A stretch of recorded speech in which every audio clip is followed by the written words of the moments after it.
ये है Saudi Arabia. रकबे के लिहाज से ये है दुनिया का 13वां सबसे बड़ा कंट्री, जिसमें तकरीबन 4 करोड़ लोग रहते हैं। और ये 4 करोड़ लोग एक अजीब पैटर्न में रहते हैं जिसकी मिसाल पूरी दुनिया में कहीं नहीं मिलती। सऊदी अरब की 80% पॉपुलेशन इन 2 कलर्ड लाइंस में रहती है। ये जो ब्लू कलर की लाइंस हैं, जो रेड सी कैनाल बिल्कुल सऊदी अरब की सारी वेस्टर्न कोस्ट लाइन को कवर करती है, और दूसरी तरफ ये येलो लाइंस हैं जो पर्शियन गल्फ से शुरू होती है, जो सऊदी अरब के सेंटर से होते हुए वेस्टर्न कोस्ट लाइन तक जाती है। इन 2 कलर्ड एरिया के अलावा तकरीबन सारा सऊदी अरेबिया बिल्कुल खाली है, बल्कि ये येलो कलर की लाइन में लोग आबाद ही कुछ देर पहले हुए हैं। मतलब हजारों सालों से 90% सऊदी अरेबिया बिल्कुल खाली रहा है। और सऊदी अरेबिया की इस अजीब पैटर्न की वजह क्या है, आइए जानते हैं इस वीडियो में। इस सारे मामले को समझने के लिए पहले हमें सऊदी अरेबिया हिस्ट्री और जियोग्राफी को समझना पड़ेगा। सऊदी अरब की जियोग्राफी की बात करें तो इसका एरिया बहुत ही बड़ा है, इतना बड़ा है कि पूरा यूरोप तकरीबन इसमें आ जाए, और इसीलिए 4 करोड़ लोग होने के बावजूद सऊदी अरब का ज्यादातर हिस्सा खाली है। इवन के ये 4 करोड़ का फिगर भी पिछले चंद सालों में ही ऐड हुआ है। अगर आप डाटा देखें तो सऊदीया 1970 में पॉपुलेशन 6.1 मिलियन यानी कि 61 लाख, और आज 2024 में ये तकरीबन 4 करोड़ तक पहुंच गई है। मतलब कि पिछले 50 सालों में सऊदी अरब की पॉपुलेशन पर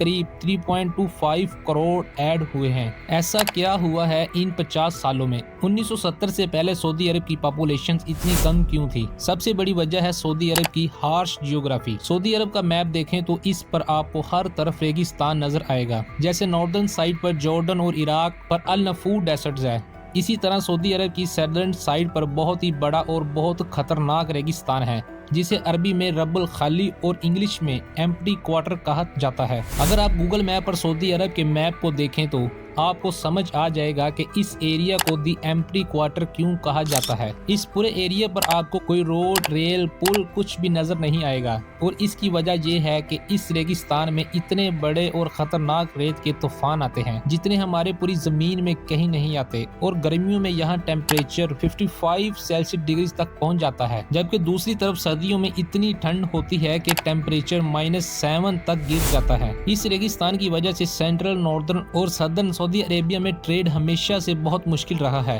हालांकि ये सारे कंट्रीज हमसाए हैं, इन सब के एक दूसरे के साथ बॉर्डर हैं। इवन के अगर आप ओमान को देखें वो बिल्कुल ही लॉक्ड नजर आएगा, मतलब आगे समुंदर है और पीछे एक खतरनाक सहरा। 20 सेंचुरी से पहले इस रेगिस्तान को क्रॉस करने का कोई सोचता भी नहीं था। 1931 में पहली दफा ब्रिटिश एक्सप्लोरर मार्क एलेंस ने चंद लोकल अरबियों के साथ 60 दिनों में इस रेगिस्तान को क्रॉस किया। 2018 में पहली दफा यहाँ पर एक हाईवे बनाई गई जो ओमान को सऊदी अरब से कनेक्ट करती है। इससे पहले अगर आपने बगैर एयर ट्रैवल के सऊदी अरब से ओमान जाना होता तो आपको यूएई यानी कि दुबई के थ्रू 18 घंटे की ड्राइव करके जाना पड़ता। दूसरे नंबर पर एक बहुत ही इंटरेस्टिंग चीज ये है कि सऊदी अरेबिया दुनिया का वो सबसे बड़ा कंट्री है जिसमें एक भी परमानेंट रिवर नहीं है। सिर्फ सऊदी अरब ही नहीं बल्कि Yemen, Oman, UAE, Qatar, Bahrain, Kuwait में भी कोई दरिया नहीं है। इसी तरह इस पूरे अरब में सबसे ज्यादा बारिश इधर सऊदी अरेबिया की और यमन की वेस्टर्न ब्लू कोस्ट लाइन पर ही होती है, और यही एक वजह भी है कि यमन की पॉपुलेशन ओमान और यूएई के बाकी गल्फ कंट्री से ज्यादा है। इसी पॉपुलेशन पैटर्न की वजह से यमनी सिविल वार का सबसे ज्यादा इम्पैक्ट सऊदी अरब पर रहा है, बिकॉज ओमान और यमन के बीच खाली डेजर्ट्स हैं जिधर कोई भी जाता नहीं है। सऊदी अरेबिया की सबसे ज्यादा आबादी वाले एरियाज यमन के सबसे पॉपुलेटेड एरियाज के बिल्कुल साथ हैं, और इसीलिए हौसी बागी अक्सर सऊदी अरब को मिसाइल अटैक से थ्रेट करते रहते हैं। अब यहाँ पर एक सबसे बड़ी इंटरेस्टिंग चीज ये है कि सऊदी अरब के सारे बड़े शहर जैसे मक्का, मदीना, जद्दा, रियाद और दम्माम ये सब इस हाई पॉपुलेटेड सर्कल से बाहर लोकेटेड हैं। अब मक्का, मदीना और जद्दा की लोकेशन के पीछे कई हजारों साल की हिस्ट्री और कई स्ट्रेटेजिक रीजन हैं। अगर आप जद्दा और मक्का को देखें तो दोनों एक दूसरे से काफी करीब हैं, और दोनों ही Mediterranean sea, gulf of Aden, Persian of gulf और इस एम्प्टी क्वार्टर से बिल्कुल इक्वल डिस्टेंस पर है। और इस स्पेशल लोकेशन का मतलब ये था कि हजारों साल से इंडिया, इराक, ईस्ट अफ्रीका और इजिप्ट से आने वाली तजारती काफिले, ट्रेड कैरेवान से इन दोनों शहरों को अवॉइड करना तकरीबन नामुमकिन था। इस स्टीव शिप्स और स्विस कैनाल बनने से पहले इजिप्ट से लेकर इंडिया तक का सारा जमीनी और समुद्री ट्रेड इसी रूट से होता था, जिसके रास्ते में मक्का, मदीना और जद्दा आते हैं। और यही वजह है ये तीनों शहर इकोनॉमिकली अरब वर्ल्ड का फोकल पॉइंट बन गए। थे। अगर हम मैप को थोड़ा और जूम इन करें तो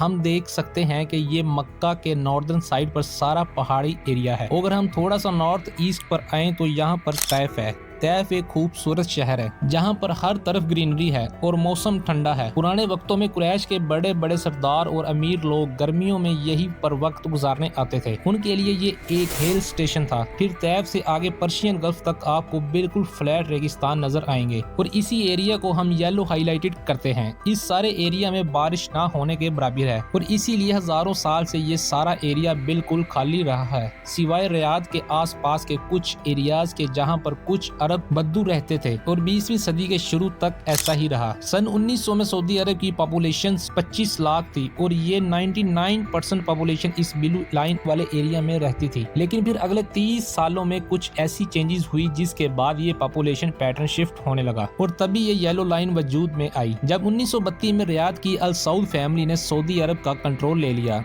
और रियाद को सऊदी अरब का कैपिटल डिक्लेयर कर दिया। इसको कैपिटल डिक्लेयर करने की सिर्फ यही वजह ना थी कि अल सऊद फैमिली का तल्लुक रियाद से था, बिकॉज उनके पास इसके अलावा और कोई ऑप्शन नहीं था। बिकॉज मक्का और मदीना को तो वो कैपिटल बना नहीं सकते थे क्योंकि वहाँ पर नॉन मुस्लिम्स नहीं जा सकते, क्योंकि कैपिटल में सारी दुनिया के फॉरेन डेलीगेट्स और एम्बेसडर और हेड ऑफ स्टेट्स ने आना होता है, इसीलिए रियाद को कैपिटल बनाया गया। फिर 1938 में यही इधर रियाद के पास ही बहुत बड़े ऑयल के रिजर्व्स डिस्कवर हो गए। उसके बाद सऊदी अरब की तकदीर बदल गई।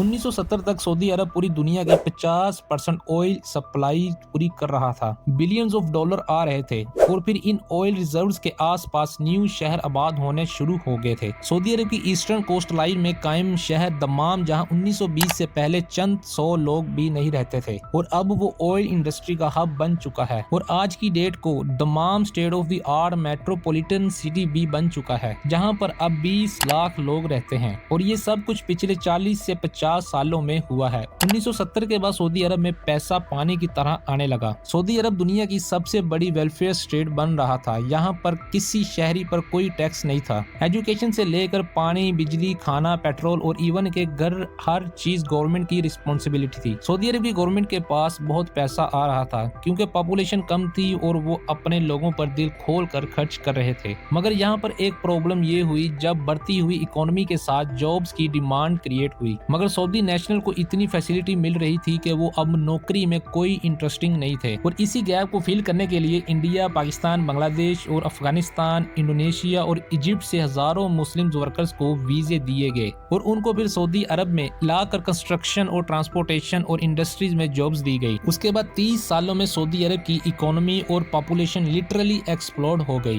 रियाद और जद्दा अब टूटी फूटी झोपड़ियों से एक मेट्रोपॉलिटन सिटी बन चुके थे, जहां पर अब कुल मिलाकर 1.5 करोड़ लोग रहते हैं और सऊदी अरब की 85% पॉपुलेशन मेन शहरों में रहती है। यही वजह है इस सऊदी अरब की पॉपुलेशन पैटर्न की, जहां पर सऊदी अरब की मेजॉरिटी पॉपुलेशन इस नेचुरल ब्लू लाइन और artificial recreated yellow line pattern में रहती है। लेकिन यही पॉपुलेशन पैटर्न अब सऊदी अरेबिया के लिए बहुत प्रॉब्लम क्रिएट कर रहा है। याद रहे, ये येलो लाइंस पर आबाद होने वाले शहर मिलियंस ऑफ डॉलर खर्च करके 30 से 40 साल पहले ही बसाए गए हैं और इनका सबसे बड़ा मसला है पानी, क्योंकि यहाँ पर बारिश ना होने के बराबर है। इसी का हल निकालने के लिए 1980 में सऊदी अरेबिया ने इस सारे एरिया में अंडरग्राउंड पानी की तलाश शुरू की और वो मिल भी गए। इन वाटर रिजर्व्स पर सऊदी गवर्नमेंट ने आर्टिफिशियल इक्विफर भी बनाए, लेकिन मसला ये हुआ कि बारिश ना होने और कंजप्शन ज्यादा होने की वजह से पानी का ये बड़े बड़े कुएं सूखते गए। दूसरा, पूरे सऊदी अरब में सिर्फ 0.5% जमीन कुछ भी उगाने के काबिल है, बाकी 99.5% जमीन पर कुछ भी काश्त नहीं किया जा सकता और इसीलिए सऊदी अरब में मेजॉरिटी ऑफ फूड बाहर से इंपोर्ट होता है। इसीलिए पानी का सोल्यूशन निकालने के लिए अब सऊदी गवर्नमेंट ने इधर पर्शियन गल्फ के साथ समुद्र में डिसेंट्रेशन प्लांट्स लगाए, जहां से समुद्र के खारे पानी को साफ करके रियाद, दमाम और दूसरे शहरों तक पहुंचाया जाता था। इसी तरह इधर वेस्टर्न कोस्ट लाइन पर भी 12 डिसेंट्रेशन प्लांट्स लगाए गए, जहां से इस सारी कोस्ट लाइन की पॉपुलेशन को साफ पानी पहुंचाया जा रहा है। नो डाउट ये एक अनबिलीवेबल काम है, क्योंकि ये डिसेंट्रेशन प्लांट चलाने के लिए बहुत ज्यादा पैसा चाहिए और ये सऊदी अरेबिया की गवर्नमेंट ने अपनी पॉपुलेशन के लिए कर रही है। लेकिन इस सारी वीडियो में हमारे लिए एक लेसन भी है। अगर लीडरशिप लीडरशिप सिंसियर हो तो सहरा को भी गुलिस्तान बनाया जा सकता है। सऊदी अरब के लीडर्स ने जिस तरह रियाद और दूसरे शहरों को ट्रांसफॉर्म्स किया है, अपने लोगों को आसानियां दी हैं, दैट इज अनबिलीवेबल। इधर हम नेचुरल रिसोर्सेज से माला माल दुनिया की बेस्ट ज्योग्राफी और ड्रेन में हैं, जहां पर बर्फ से लेकर रेगिस्तान तक सब कुछ है, मगर फिर भी गरीबी और भूख हमारा पीछा नहीं छोड़ रही, क्योंकि शायद हमारे पास ऐसे सिंसियर लीडरशिप नहीं है। हमारी दुआ है कि हमारे मुल्क,